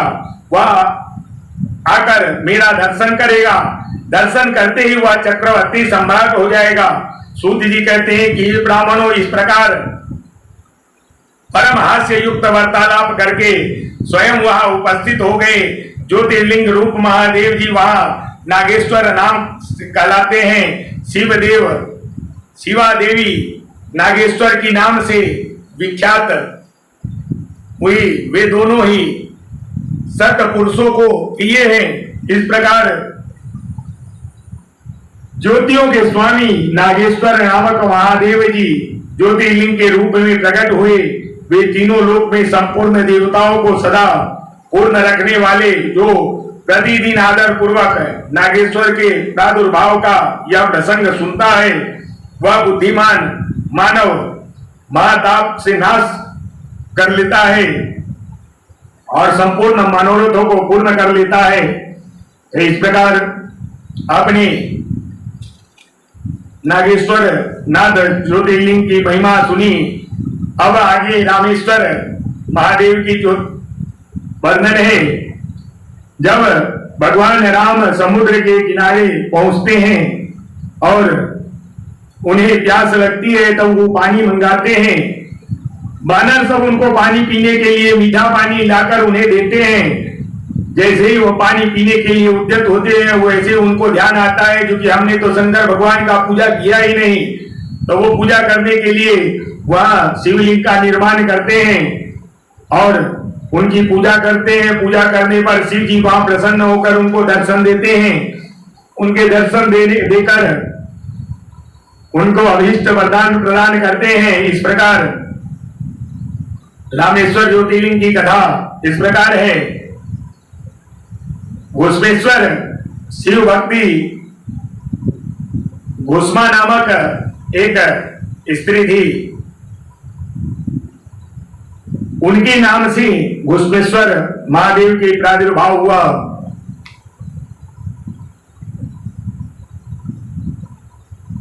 उसकी कथा इस प्रकार है।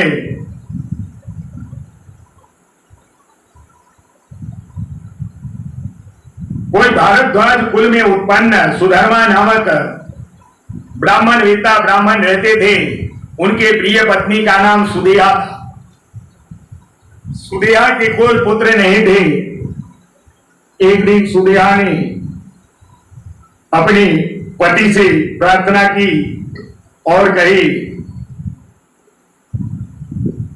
सुधर्मा को प्रार्थना करके सुदेहा ने बोला जो कि आप दूसरी विवाह कर लीजिए क्योंकि हमारे कोई पुत्र नहीं है। तो सुधर्मा कहते हैं नहीं, दूसरी विवाह नहीं करनी है। बहुत ज्यादा सुदेहा के आग्रह करने पर सुदेहा की बहन घुस्मा से उनकी विवाह हो जाती है। घुस्मा से विवाह होने के बाद जैसे 100 दिन में दोनों में अनबन होने लगता है, उससे जलन भाव पैदा हो जाती है। फिर घुस्मा की शरीर से एक पुत्र का उत्पत्ति होता है। इस पर दोनों में प्रेम ज्यादा बढ़ जाती है और इसकी बहन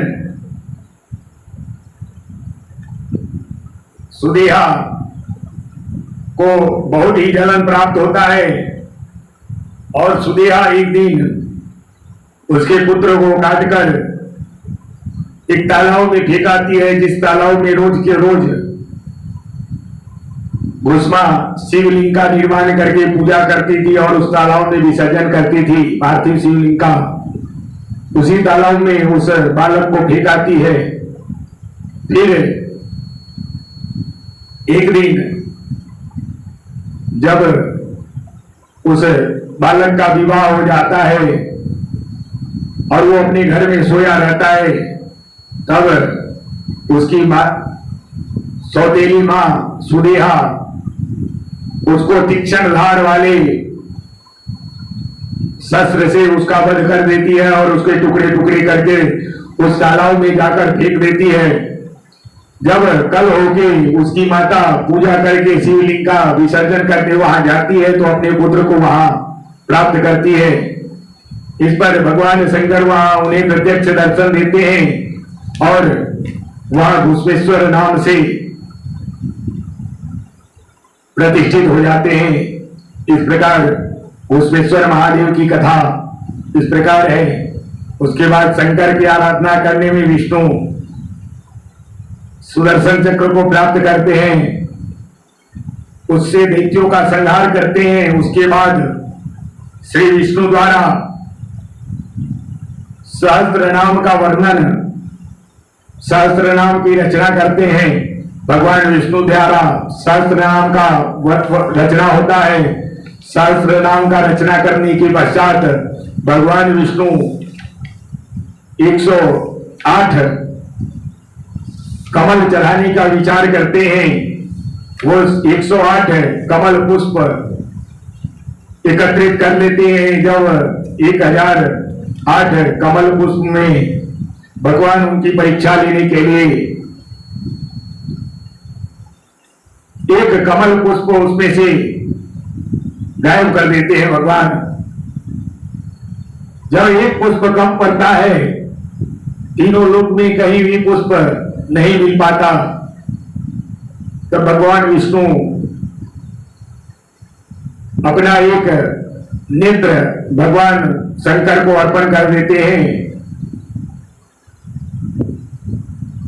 जब अपना नेत्र अर्पण करते हैं तब वहां भगवान साक्षात रूप में दर्शन देकर उन्हें कमल नयन का उपाधि देते हैं।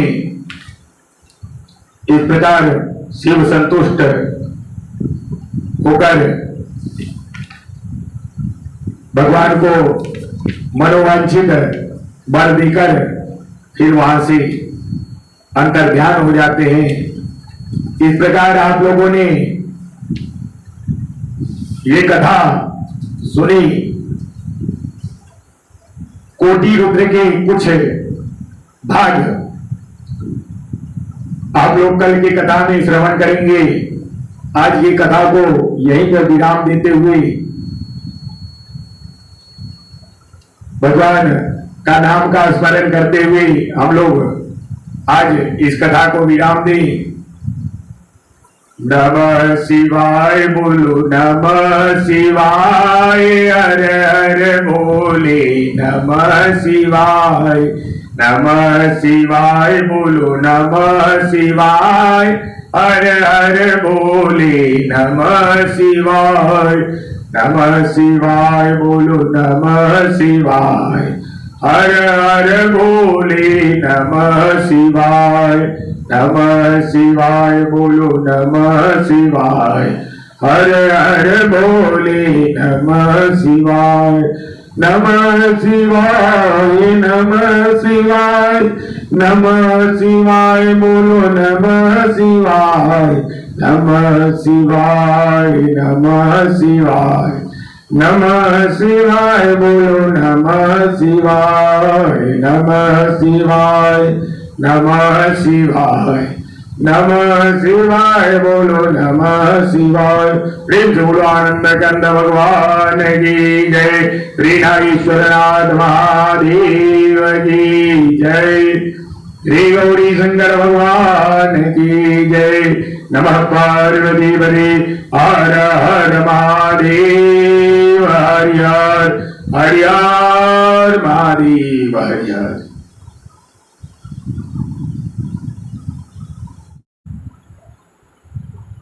हरि हर महादेव। समस्त शिव भक्त कथा प्रेमी सभी भाई बंधु माता बहन सबको हमारा सादर प्रणाम और नमस्कार। आज हम लोग 10वें दिन शिव कथा का रसपान करेंगे। आइए हम लोग सुनते हैं। गुरुर् ब्रह्मा गुरुर्विष्णु गुरुर्देवो महेश्वरा, गुरु साक्षात् परब्रह्म तस्मै श्री गुरुवे नमः। ओम नमः शिवाय, ओम नमः शिवाय, ओम नमः शिवाय। शुक्लांबरधरं देवं शशिवर्णं चतुर्भुजं प्रसन्नवदनं ध्यायेत् सर्वविघ्नोपशान्तये। शुक्लां ब्रह्मविचारसार परमाद्यां जगद्व्यापिने वीणापुस्तकधारिणीं अभयदां जाड्यान्धकारापां हस्ते स्फाटिकमालिकां विदधतीं परमासने संस्थितां वन्दे तां परमेश्वरीं भगवतीं बुद्धिं प्रणं शारदाम्। वंदे बोधवयं नित्यं गुरु शंकर रूपिणां यमाश्रितोऽपि वक्रोऽपि चन्द्राशर्वत्र वन्द्यते अखण्डमण्डलाकारं व्याप्तं येन चराचरं तत्पदं दर्शितं येन तस्मै श्री गुरुवे नमः। श्री सद्गुरु भगवान की जय। हरि हर महादेव, हरि हर नंदीश्वर महादेव की जय। श्री नर्मदेश्वर महादेव की जय। श्री नागेश्वरनाथ महादेव की जय। आइए थोड़ा सा नाम संकीर्तन करें। ओम नमः शिवाय बोलो, नमः शिवाय बोलो, नमः शिवाय बोलो, नमः शिवाय। ये मंत्र महामंगलकारी बोलो नमः शिवाय, बोलो नमः शिवाय। ये जाप जपो सब नर नारी बोलो नमः शिवाय, बोलो नमः शिवाय। हे जाप जपो सब नर नारी बोलो नमः शिवाय, बोलो नमः शिवाय। हे जाप जपो सब नर नारी बोलो नमः शिवाय, बोलो नमः शिवाय। हे जाप जपो सब नर नारी बोलो नमः शिवाय, बोलो नमः शिवाय। सब मिल बोलो नमः शिवाय, जोर से बोलो नमः शिवाय। हरि हर महादेव, हरि हर। सभी समस्या का हल एक लोटा जल। ये बात कभी मत भूलिएगा भक्तजन। देवों के देव महादेव बड़े दयालु हैं, देते हैं सबको। भूखे को अन्न, प्यासे को पानी है। इसलिए हमारे भोले बड़े ही दयालु हैं। उनके समान जग में दूजा कोई नहीं दयालु है। अपने रहने के लिए तो घर नहीं बनाया, दुनिया को महल अटारी दे दिया। कैलाश के निवासी नमो बार बार हो, कैलाश के निवासी नमो बार बार हो। आयो शरण तिहार शंभु तार दार दो, आयो शरण तिहार शंभु तार दार दो। भक्तों की कभी तूने शिव निराश ना किया, भक्तों को कभी तूने शिव निराश ना किया।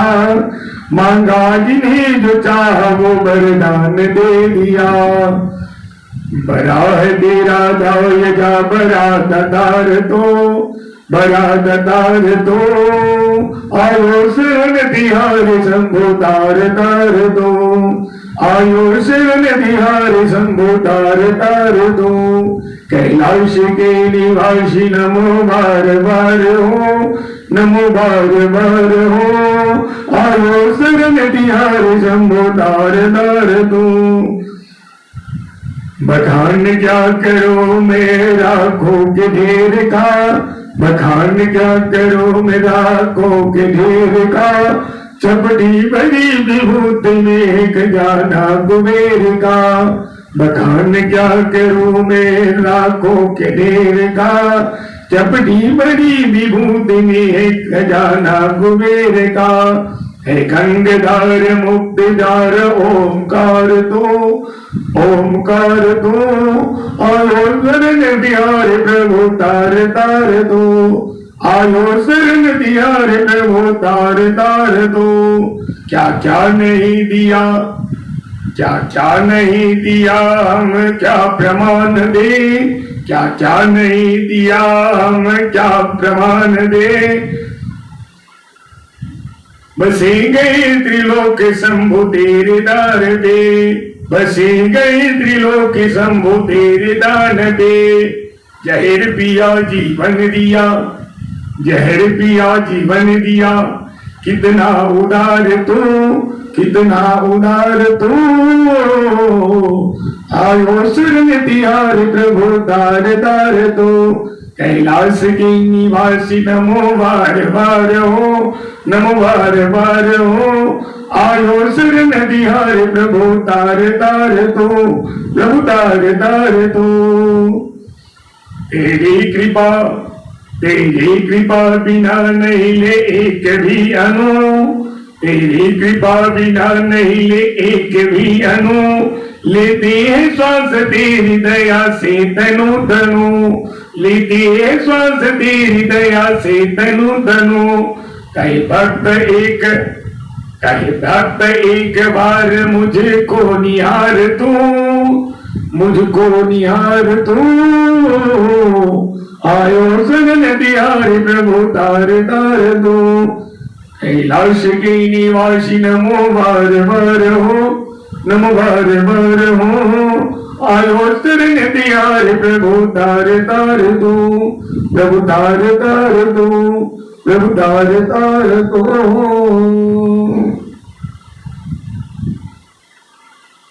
तब हम लोग कल नंदीश्वर अवतार की कथा सुने थे कल। अब आज हम लोग काल भैरव का महात्म्य, काल भैरव के अवतार की कथा सुनेंगे। वैश्वानर मुनि के कठोर तपस्या के बाद शिव जी प्रसन्न होते हैं। शिव जी प्रसन्न होकर उन्हें वरदान प्रदान करते हैं और उनकी पत्नी के गर्भ से, सुचिस्मति के गर्भ से पुत्र के रूप में प्रकट होते हैं और उन्हें वरदान देते हैं। इधर मुनीश्वर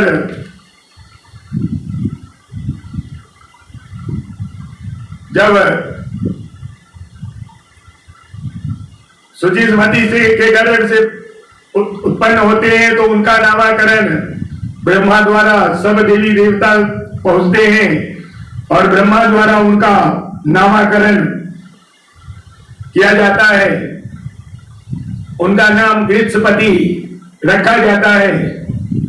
तदंतर वो उनके माता पिता आनंद मग्न हो जाते हैं। इस प्रकार थोड़े बड़े होने पर जब वो तपस्या के लिए जाते हैं, वृक्षपति शिवलिंग की स्थापना करके पवित्र गंगा जल से 108 कलश से शिव जी को स्नान कराते हैं। ऐसा घोर नियम से अनुष्ठान करते हैं। इस पर देवाधिदेव इंद्र वहां पहुंचते हैं और कहते हैं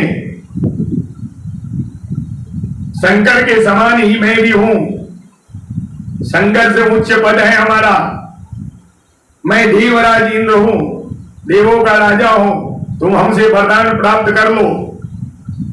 इस प्रकार वृक्षपति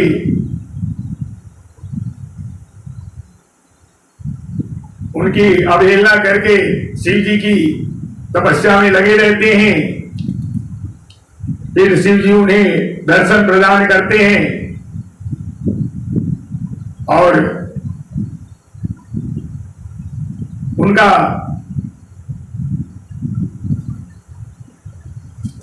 काल भैरव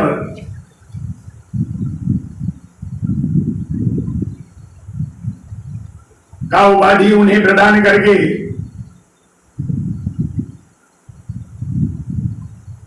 उन्हें वहां से शिव जी अंदर ध्यान हो जाते हैं। फिर आगे शिव जी का महाकाल आदि अवतारों का वर्णन, 11 रुद्र का अवतार का वर्णन आप लोग श्रवण करें। उनमें पहला अवतार महाकाल नाम से प्रसिद्ध है, जो सत्पुरुषों को भोग और मोक्ष प्रदान करने वाला है।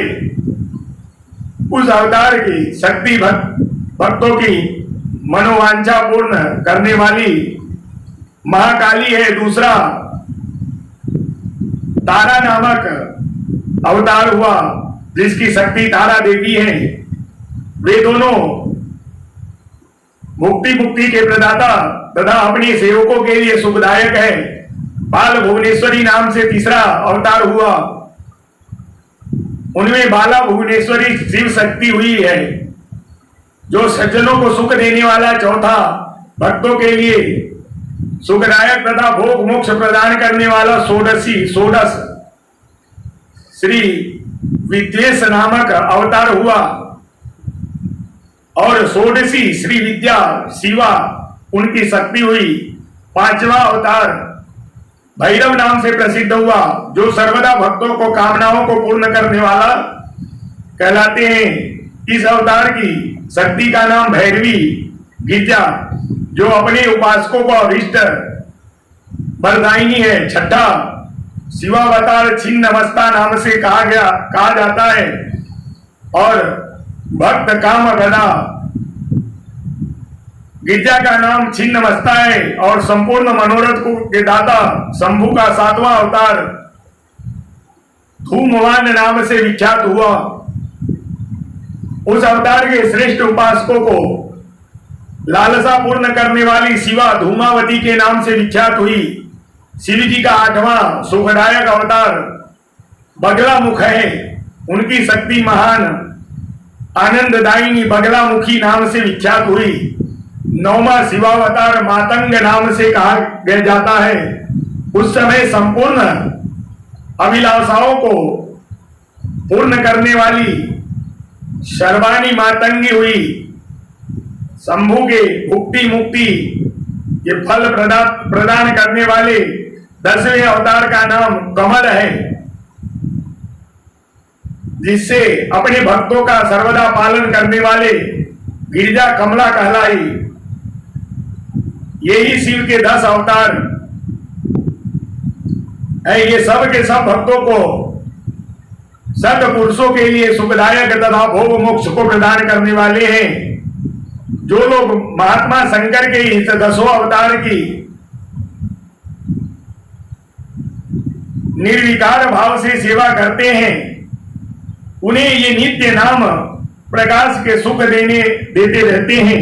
हे मुने, इस प्रकार हमने 10 अवतार की महात्म्य का वर्णन कर दिया। तंत्र शास्त्र में तो यह सर्व काम प्रद बतलाया गया है।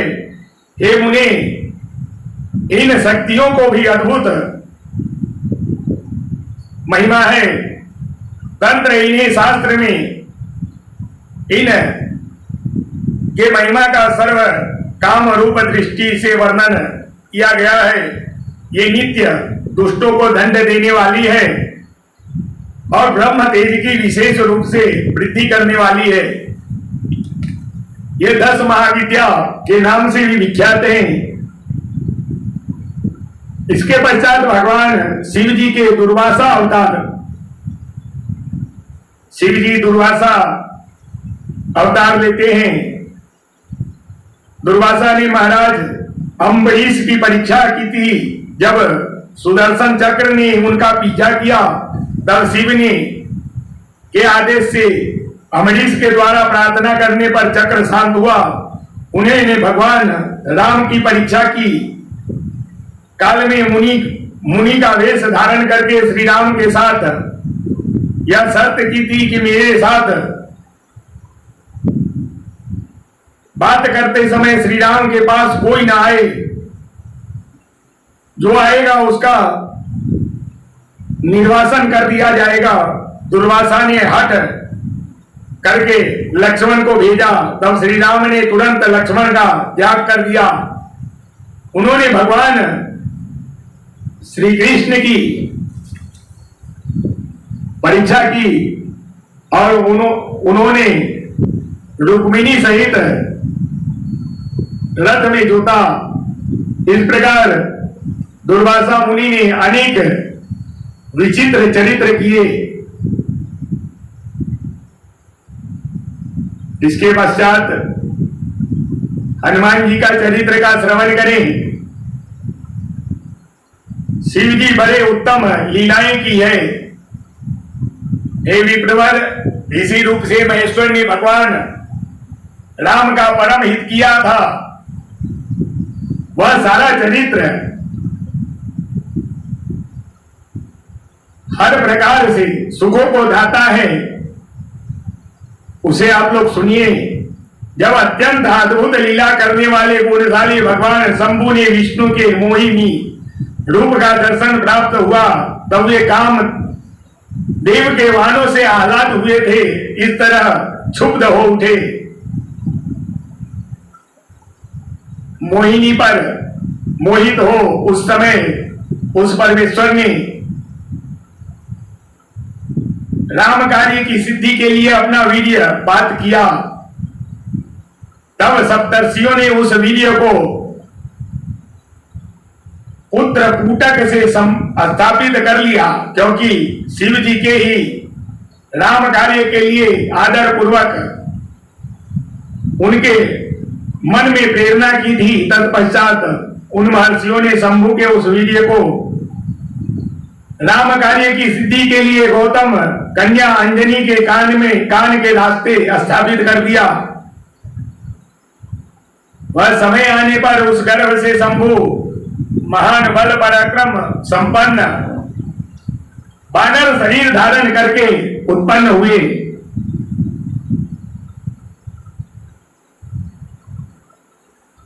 गर्भ से शंभु महान बल पराक्रम संपन्न वानर शरीर धारण करके उत्पन्न हुए।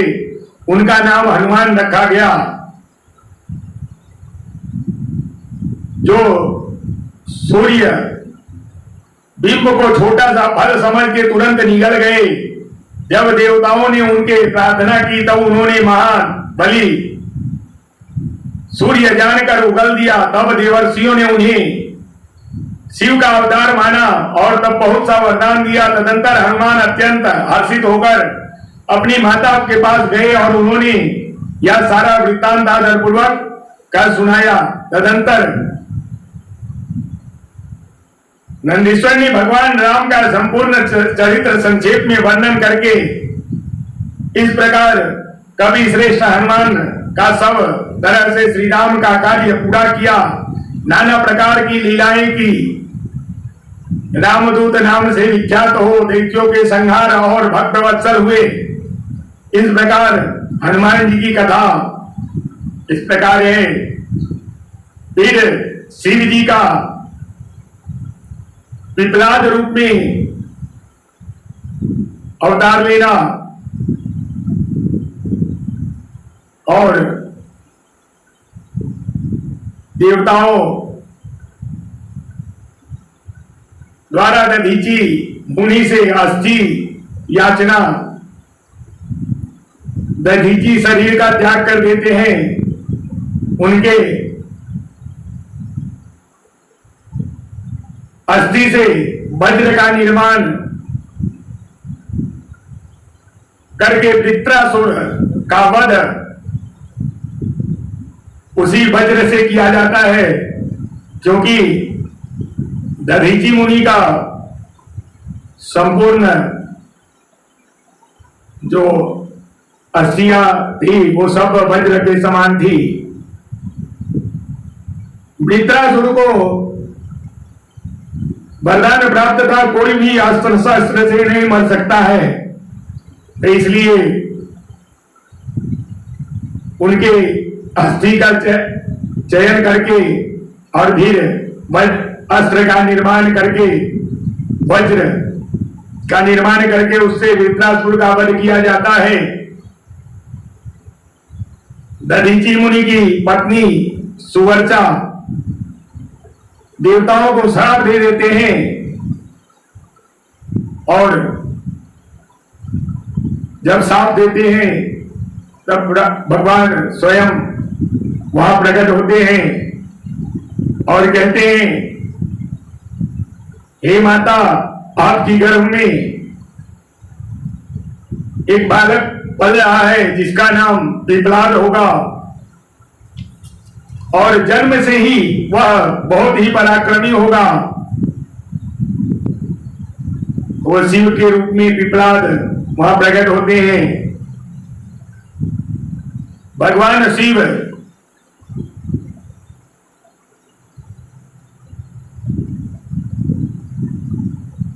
द्विजेश्वर अवतार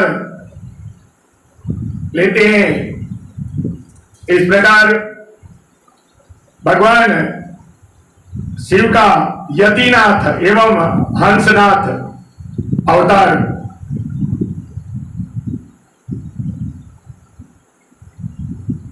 यतिनाथ का अवतार इस प्रकार है। अर्बुदाचल नामक पर्वत के समीप एक भील रहता था जिसका नाम आहुक था। उसकी पत्नी लोग आहुका कहते थे, उस उत्तम व्रत का पालन करने वाली थी। वे दोनों पति पत्नी महान शिव भक्त थे। वे शिव की आराधना पूजा में लगे रहते थे। एक दिन वह शिव भक्त बिलिनी अपनी पति के साथ पति के लिए आहार की खोज करने में नित्य जंगल से बहुत दूर चला गया अपनी पत्नी की आहार के खोज के लिए। इसी समय संध्या काल के भीतर बिल्ली की परीक्षा लेने के लिए भगवान शंकर सन्यासी का रूप धारण करके घर आए। इतने में ही उस घर का मालिक भील भी चला आया और उसने बड़े प्रेम से उस यतिराज का पूजन किया। उसके मनोभाव की परीक्षा के लिए उस यति ने दीन वाणी से में कहा कि हे भील, आज रात में मैं यहां रहने के लिए मुझे स्थान दे दो। सवेरे होते ही चला जाऊंगा, तुम्हारी सदा कल्याण होगी। भील कहते हैं, हे स्वामी जी, आप ठीक कहते हैं, तथापि मेरी बात सुनिए। मेरे घर में स्थान तो बहुत थोड़ा है, फिर उसमें आप का रहना कैसे हो सकता है। भील की यह बात सुनकर स्वामी जी वहां से चले जाने को उद्यत हो गए। तब भीलनी ने कहा कि हे प्राणनाथ, आप स्वामी को स्थान दे दीजिए। घर आए हुए अतिथि को निराश न लौटाएं, अन्यथा हमारे गृहस्थ धर्म के पालन में बाधा पहुंचेगी। आप स्वामी के साथ सुखपूर्वक घर में के भीतर रहिए और मैं बड़े बड़े अस्त्र शस्त्र लेकर बाहर खड़ी रहूंगी। पत्नी की यह बात सुनकर भील सोचा, स्त्री को घर से बाहर निकालकर मैं भीतर कैसे रह सकूंगा।